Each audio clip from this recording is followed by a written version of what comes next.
ലോക്സഭാ തെരഞ്ഞെടുപ്പിന്റെ അവസാനഘട്ട പോളിംഗും പൂർത്തിയായതോടെ exit poll ഫലങ്ങളും എത്തി. പ്രതീക്ഷിച്ചതുപോലെ തന്നെ കേരളത്തിൽ UDF മുന്നേറ്റം നടത്തുമെന്നാണ് സർവേകളെല്ലാം പറയുന്നത്.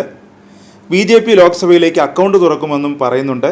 Times now ETG exit poll കേരളത്തിൽ UDFന് 14 മുതൽ 15 സീറ്റുകൾ ലഭിക്കുമെന്നാണ് പ്രവചിക്കുന്നത്. ഇടതുമുന്നണിക്ക് 4, BJPക്ക് 1 എന്നിങ്ങനെയാണ് സീറ്റുകൾ പറയുന്നത്.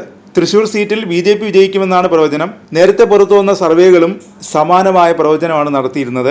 അമ്പരപ്പിക്കുന്ന ഒരു സർവേ ഫലവും പുറത്തു വന്നു. കേരളത്തിൽ LDF ഒരു സീറ്റ് പോലും നേടില്ലെന്നാണ് ABP C voter exit poll പറയുന്നത്.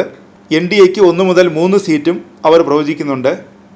VMR നടത്തിയ സർവേയും LDFന് 0 സീറ്റാണ് പ്രവചിക്കുന്നത്. പുറത്തുവന്ന എല്ലാ എക്സിറ്റ് പോൾ സർവേകളും BJP കേരളത്തിൽ അക്കൗണ്ട് തുറക്കുമെന്ന് തന്നെയാണ് പ്രവചിക്കുന്നത്.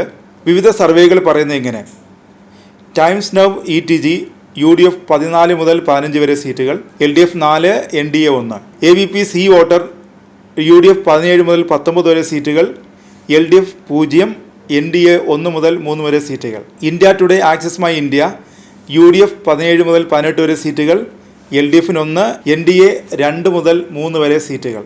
ഇന്ത്യ TV CNX സർവേ പറയുന്നത് UDF 13 മുതൽ 15 വരെ സീറ്റുകൾ നേടുമെന്നാണ്. LDF നേടുന്നത് 3 മുതൽ 5 വരെ സീറ്റുകളാണ്. NDAക്ക് 1 മുതൽ 3 വരെ സീറ്റുകൾ ലഭിക്കും.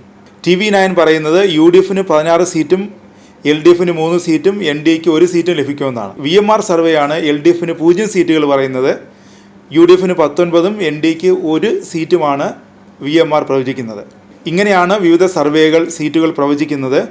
കലാകൗമുദിക്ക് വേണ്ടി ഡോക്ടർ G ഗോപകുമാർ നടത്തിയ പ്രവചനത്തിൽ UDF 17 വരെ സീറ്റ് നേടുമെന്നാണ് പ്രവചിക്കുന്നത്.